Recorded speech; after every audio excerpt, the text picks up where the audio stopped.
Okay, so I know you answered this question. So the problem is, and I'm not going to tell you to lie, but if Social Security finds out that you're working, and I'll tell you how they could find out. If you have a regular job, you're paying into Social Security. And the way I used to say it when I was working full time is bells ring and lights flash in Baltimore, this fixed computer in the sky, when somebody who's getting money from the government is also paying money into the government because there's a conflict there. And if you're getting Social Security and SSI, I know that you're getting less than $1,000 a month, but you have free health care. And you have to consider everything that you have to risk once the government finds out about this.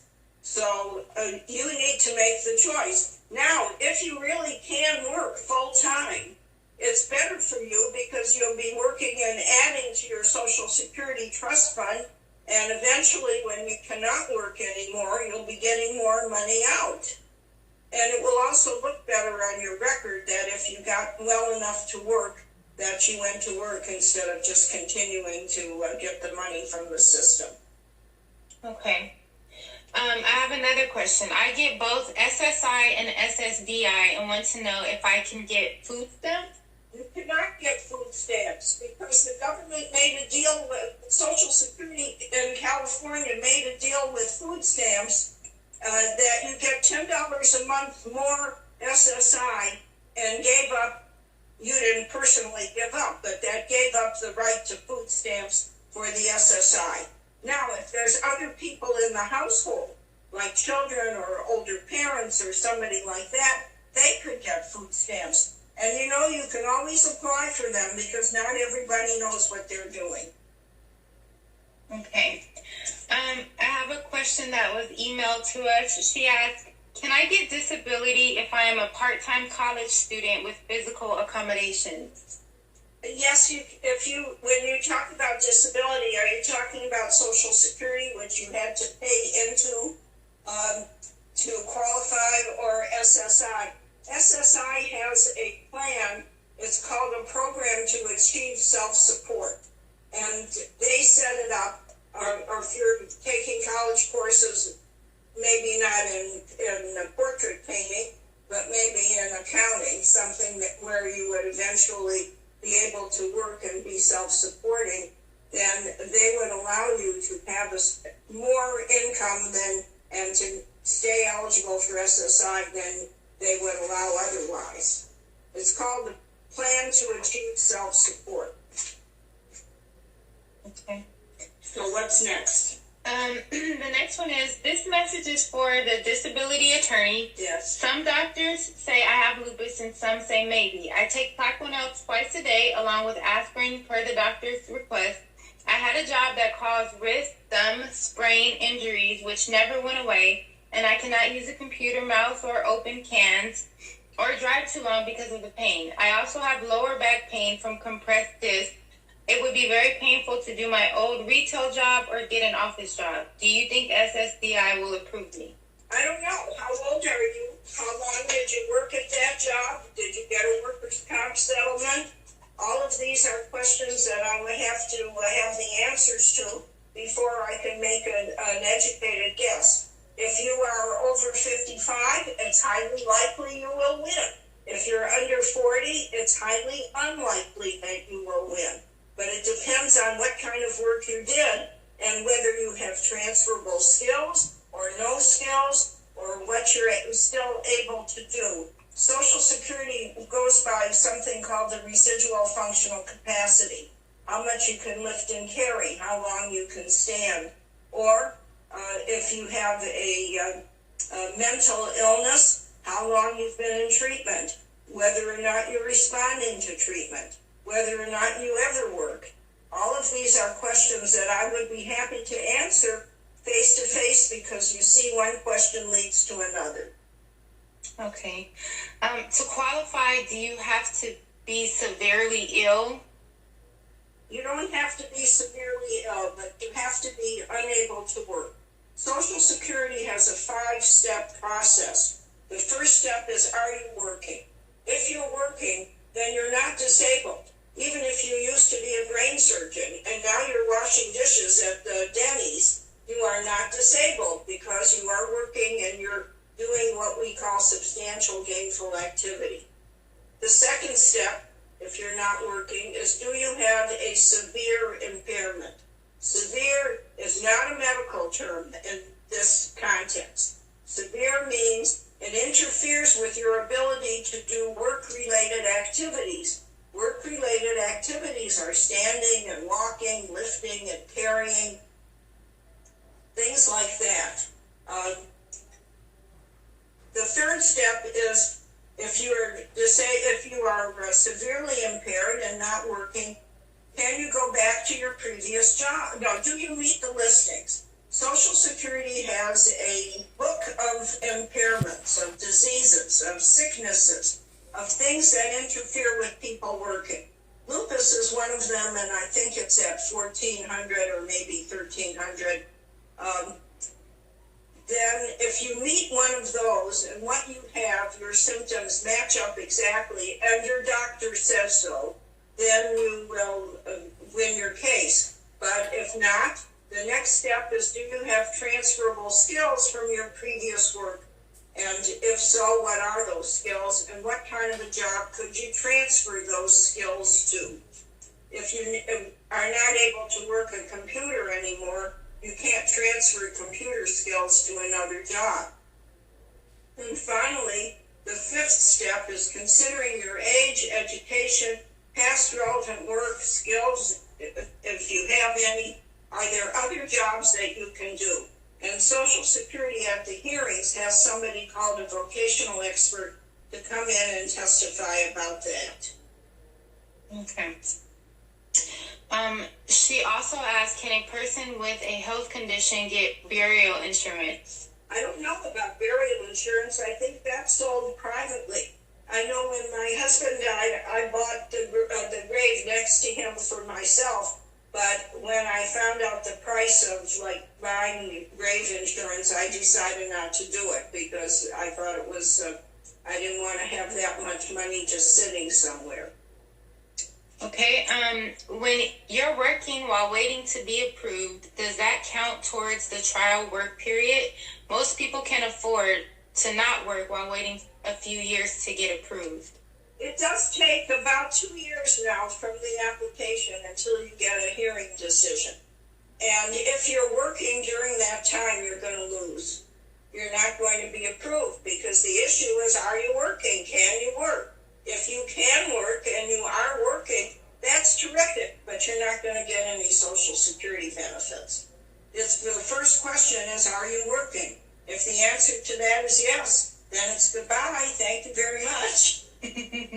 So you have to maybe save your money or find some other way. The people who I have represented have been really disabled and unable to work. I know that many of them have had really high-paying jobs, and if they were able to work, they would have been working. Okay. Let's see here. Nefertiti says, you are the best. I guess you got a good result with me. She is, right? Because some people, when I was a judge, I turned down. My average was about the same as everybody else in the office. So I retired. I was a judge with Social Security from 1994 to 2004. I was a judge with Medi-Cal from 90 to 94, a state judge. A state does Medi-Cal. Mm-hmm. But since 04, my husband was still alive then, and he traveled a lot. And he died in 2010, and that's when I started leaving the house after a while because it's hard to get used to being out in public as a single person. Yeah, especially when you're used to being with someone for so long. Yes. Yeah. It was a second marriage for both of us, but we were married 31 years. Oh, wow. So, I've been married for almost, 7 years, and I can't imagine being without him. So. Well, there you are. So, yeah, then definitely, I'm glad you're happy. Okay, so it's 10:30, so we have about 15 minutes left, guys. So if you have questions, you're welcome.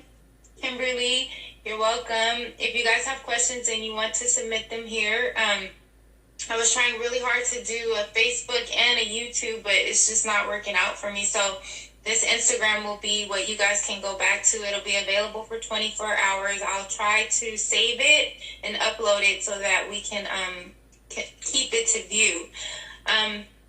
We have another question. If I have multiple illnesses that would potentially qualify me for Ssdi, do I apply listing all, or do I choose the worst one? No, you list everything. You list everything, because the combination of what you have may impair you so that you cannot work, where maybe one or two of the illnesses, like your most severe, may not be bad enough. So mention everything.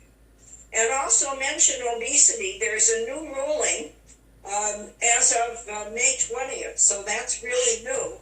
And where obesity is going to count, I was going to say heavier, but that's like a pun there, obesity and heavier, where the obesity will count more in your favor, even though some of us, like me, are trying to get away from it.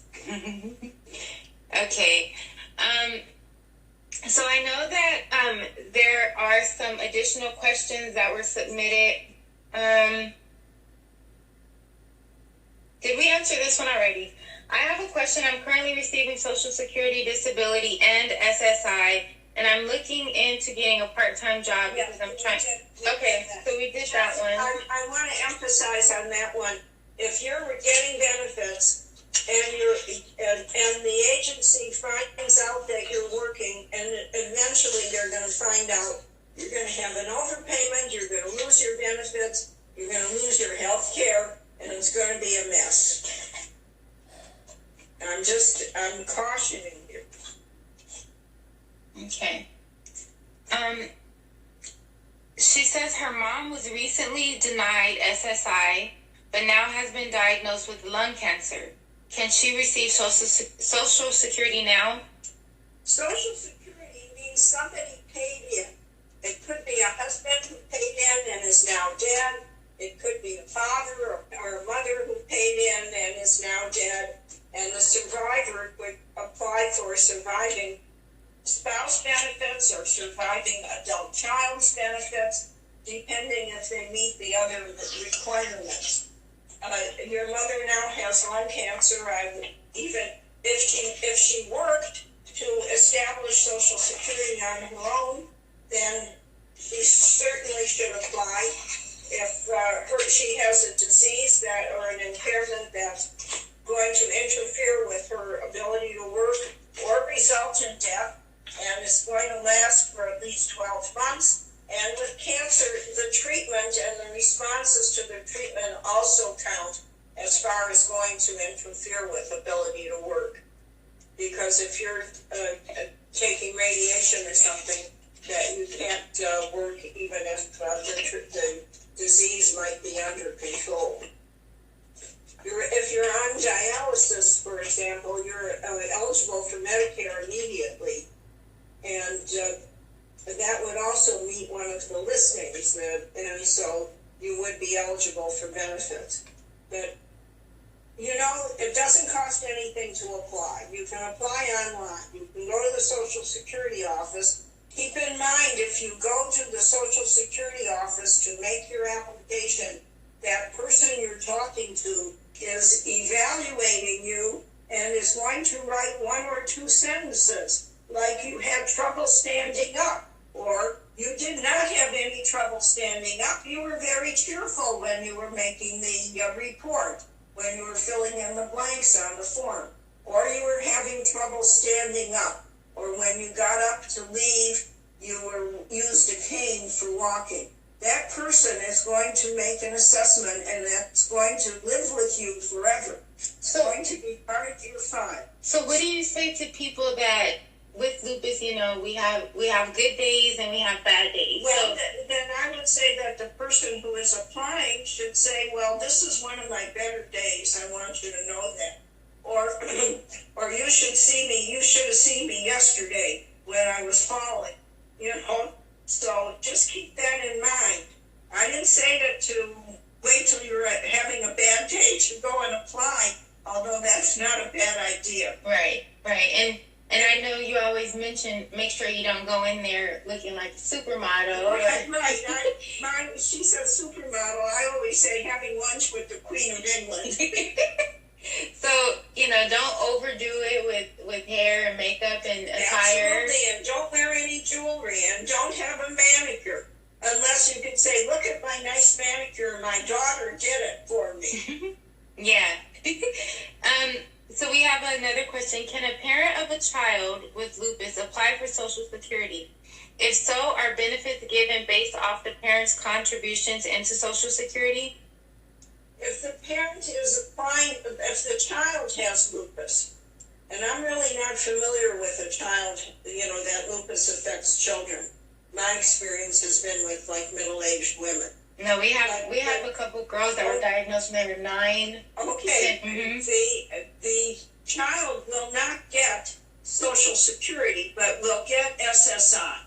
For Social Security, you have to be the wage earner, or the spouse of the deceased wage earner, or the adult child of the wage earner, or someone who is getting benefits. The child who is a child and the parent is employed, then the parent is not receiving Social Security. But the parent can apply for the child for SSI, disabled child's benefits. In that situation, the earnings, the income of the parents are considered, some of that is considered available to the child. It's called deeming, DEEMING. So it depends on what they have. But SSI brings Medi-Cal, so think about that. Okay. If my child is 19 and became sick at 19, can I apply for childhood for her? Or the benefits are more? If she's 19, she's not a child as far as SSI is concerned, and she would apply on her own. And she has no earnings or no income, and so she would, if she's found disabled, be eligible for the maximum. If she's living with you and you do not charge her rent, you don't have an agreement that she's going to pay rent if she qualifies for these benefits, then her benefits will be reduced by 1/3 because she's being subsidized as to living expenses. So you might think about that, of coming to an agreement with her that if she qualifies for benefits, that she will pay you a certain amount in rent. Okay, so we have about 5 more minutes. Again, I'm going to try to upload this onto our YouTube channel, so if you could subscribe to House Foundation on YouTube, you can watch this again. That's something I'm going to work on after this. I totally need help with this social media. I'm trying so hard to do good for you guys, and I'm just not good at this. But if you collect if they'll write out what the thing is, then or you can give them my telephone number. Yeah. But I don't want any calls after 9 no, o'clock. that's why I screen the calls. I make them call or email me first, and we go from there. So again, if you guys have questions or anything, you can email housefoundation@yahoo.com. I usually forward it to her. If I know the answer, I try to answer back. Again, I try to be respectful of her time, and she knows, and I always tell her how much we appreciate her. And I just happened on the Lupus ladies a long time ago, it was a few years ago, Mm-hmm. and this attorney, Stuart Barish, who I did work for, Mm-hmm. he asked me if I would just go and talk to them one day, and I did, and I was the second one on the program. I remember the first one was somebody who was selling insurance, I think. Okay. But whatever it was, and then I knew about the day by day, the nitty gritty of getting Social Security disability or SSI disability or SSI disability. And I am available, and really, I'm honored to be asked that people are still interested in what I have to say. Of course we are. You have great information. You're straightforward to the point, and you're just a special lady. We love watching you and hearing from you. So it's a pleasure and an honor for us, and you've allowed me into your home. So I'm super appreciative. And I know we only have a couple more minutes. We have another question. She asked, now that I have a kidney transplant, will my Ssdi be affected even though I have lupus? No. If you have SSDI, you're getting the maximum unless there's some other money coming in somewhere for any reason. But SSDI does not have any offsets like SSI does have offsets. And you have this kidney transplant. When you are on dialysis, if you had dialysis, that was automatic entitlement to Medicare. You didn't have to wait to be 65 or until you had been receiving benefits for 2 years. The automatic entitlement, I said to Medicare, I meant to dialysis and to Medicare. So, okay. Good luck to you. That's a big burden to carry to have that. Someone asked, what's the difference between Social Security, disability income, and social and supplemental? Mm-hmm. Okay, SSI is welfare. And people don't like to have welfare because there's kind of a negative connotation attached to having welfare. Yes. But that's what it is. It means that you have less than $2,000 in liquid assets. You have one car, you use it to drive in the family, and you use it to drive to the doctor at least once every 3 months. That you live in the house you own, it's not rented out. That if you're paying for rent to somebody, to an apartment or to a person, that you can afford that rent on the amount of SSI that you're getting, which is less than $1,000 a month. If it's only SSI, it's somewhere in the 900 range. That you have to be able to pay the bills, the light bill, the gas bill, the water bill, with the money that you're getting. If you're spending $1,200 a month and you're only getting $900 a month, you've got some unstated income somewhere, and that's going to go against you. SSDI, Social Security Disability Insurance, is just what it says. It's insurance. You pay the premiums. Every time you get a paycheck and there's a deduction for Social Security, you're paying an insurance premium. That if you have worked for 5 years, you have a disability insurance for 5 more years into the future after you stop working. Next question. If my child became disabled at 16, is her benefits for SSI higher than at 19? No, the SSI benefit is the same. It does not have to do with age. The child under 18 living in the parent's household is probably having a deduction for what I call the subsidy of living expenses, living in the household of another without having to pay rent. At 19, the same child is an adult. Age 18, if they were getting child's benefits, they would be reviewed at age 18 to see whether they're eligible for adult SSI benefits. And if they had a rental agreement at $300 a month or $150 a month and kept some kind of record of receipts or check stubs, I really don't care, and I don't think anybody looks in to see whether or not the money was actually transferred from one pocketbook to another. But there has to be some kind of a writing, otherwise there's a deduction for the household subsidy. Okay. It looks like we have 2 minutes. Okay, go ahead. So maybe you could give everyone a rundown of what to expect at if they, are going through an appeal and they have to stand in front of the judge. Maybe you could. All right, when you apply for Social Security benefits, you can do it online or you can do it at the hearing, at the location. And where I am here in Palm Desert, there's a Social Security office in Indio, and there's one in Palm Springs. So they're fairly common located. And you do the application, and it takes about 6 months to get an answer. And in half of the cases, that answer is no. So then you have 60 days to appeal. And that's easy. You fill out one paper and you disagree with the previous determination. Why? Because I think I am disabled. And then that's a reconsideration, and it takes another 6 months until you get that. So now you've waited a year and you're only getting no's. So now you request a hearing. And it's going to take another year before the hearing comes up because there is such a backlog of hearings. Social Security has hired a bunch of judges.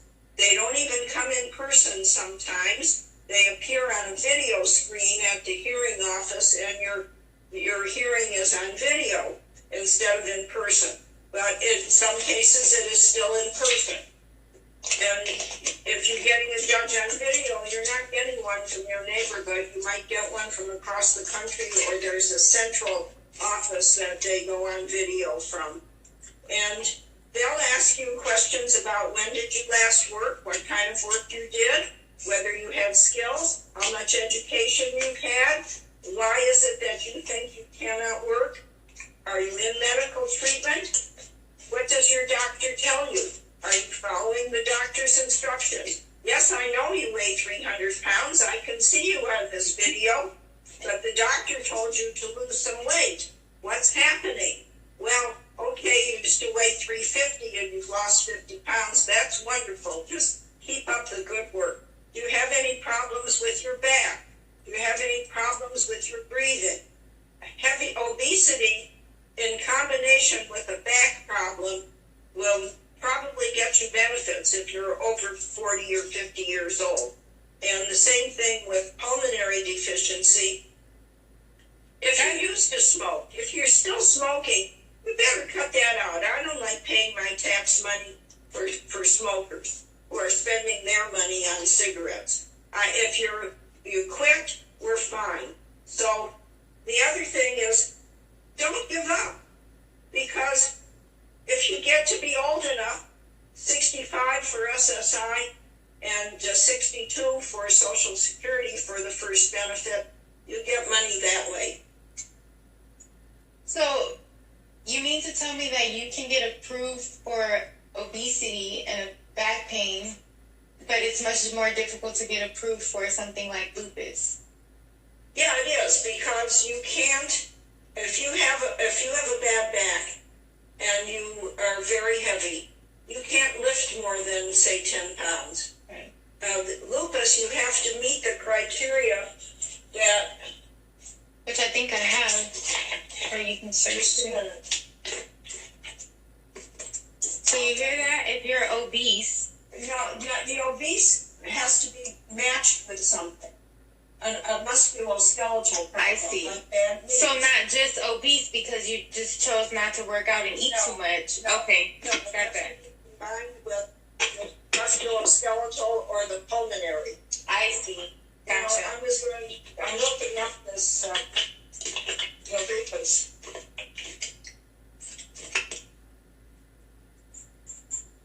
I think we answered that question. She asked again about being a part-time student. Will that count against you for getting SSI? No, it won't. It counts against you if you're a part-time student. But why are you not working? If you're working part-time and a student part-time, that's fine. But and you might get SSI. And if you're working more, once you're getting the SSI, if you're a part-time student, you can ask about their plan to achieve self-support, and you could have extra income coming in to set aside to use for your studies. Now, okay, here. I'm going to send this to you, Kimberly. Mm-hmm. This is what we call the listings of the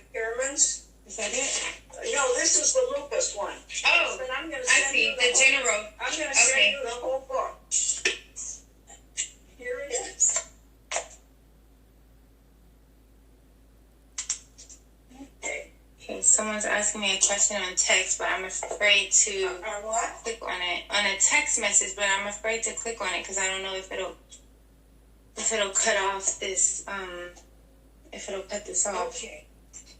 Okay.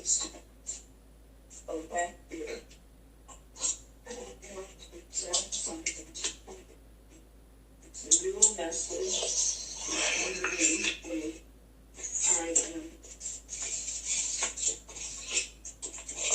So these are paperwork that we received in the past from Judge Drucker to share regarding the process, the Americans with Disabilities Act. Yes. Mm-hmm. Okay, this thing that I just sent you. Okay. It's the listing, so what we call the blue book. It's listing of impairment. And there's, if you can stand up and come and look at it. It's, we have adult listings and we have childhood listings. The adult listing and the childhood would be applicable for Part B. And then all the sicknesses are listed. Let's look at adult listings and we'll look for neurological disorder. There's immune system disorder. The immune system disorder. It's 14. Oh, I was right on the 1400. Okay, now let's see if we have lupus here. Okay, let's just look lupus. L-U-P-U-S. There it is. There it is, 1402. And we'll scroll down to 1402.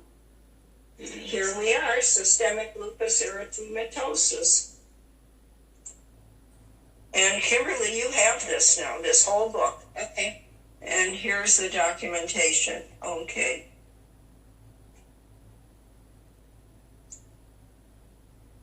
So, I don't know, is this showing up on... Okay, then they have it too. Your doctors have to use the magic words that you see appearing on the screen. And if it's not clear for you, then Kimberly has it and you can bother her for it. You can, yes. But the doctors have to use these words. They say that you have this and that you have the various symptoms that are associated with it, and that it's documented with medical evidence will show that your SLE satisfies the classification of systemic lupus erythematosus by the American College of Rheumatology. Okay? There it is. The doctor says that, you're going to win. So okay. Don't knock yourself off the stage with having some part-time job or some problem with living with someone who's not charging you rent. I don't care if you're paying it or not. On paper, you need to be paying it.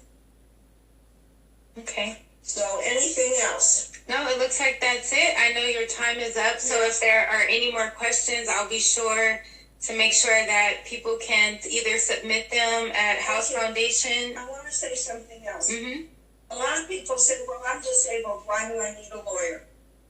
If you get a lawyer who's experienced with this, and I'm not doing cases anymore, but you get a lawyer who's experienced with Social Security, they know about needing this. They know about the sequential evaluation of 5 steps. They know about the requirements. The maximum fee is $6,000 or 25% of the past due benefits, whichever is less. And no money in advance unless the lawyer has to buy medical records. But they don't have to buy them because people in California are entitled to 1 free copy of their medical records. So if you're the patient, you ask the doctor for a copy so that they can be sent in to Social Security. Or if you tell Social Security who's treating you, they'll request the medical records so you don't have to pay for them. But I'm encouraging you to get experienced legal help. And I'm not going to say that somebody is a better lawyer than somebody else.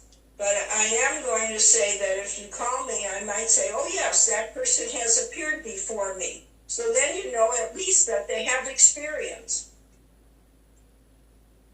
And I might say, well, I think you might find a lawyer closer to your neighborhood who might be a better fit for you. But that's like the worst I'm going to say about anybody. Okay. Well, it looks like you've given us the ability to come to you with all questions. Absolutely. And I now have a form that can help me determine a lot of answers as well. So you've equipped us to be successful in either applying or learning that we shouldn't even apply for Social Security disability. And just want to say thank you, Judge Drucker. And do you mind if I show them the painting? Oh, no. Okay. I want you guys to see, I just thought it was so cool, this painting that someone made for her. I thought that was super cute. It's a painting that someone made for her because she's a lovely person. She asked to make it for her and she did it for free. So we'll end the video with that and again say thank you to Judge Drucker, and you guys know my information. It's listed here. If you have any questions, please email me, and thank you.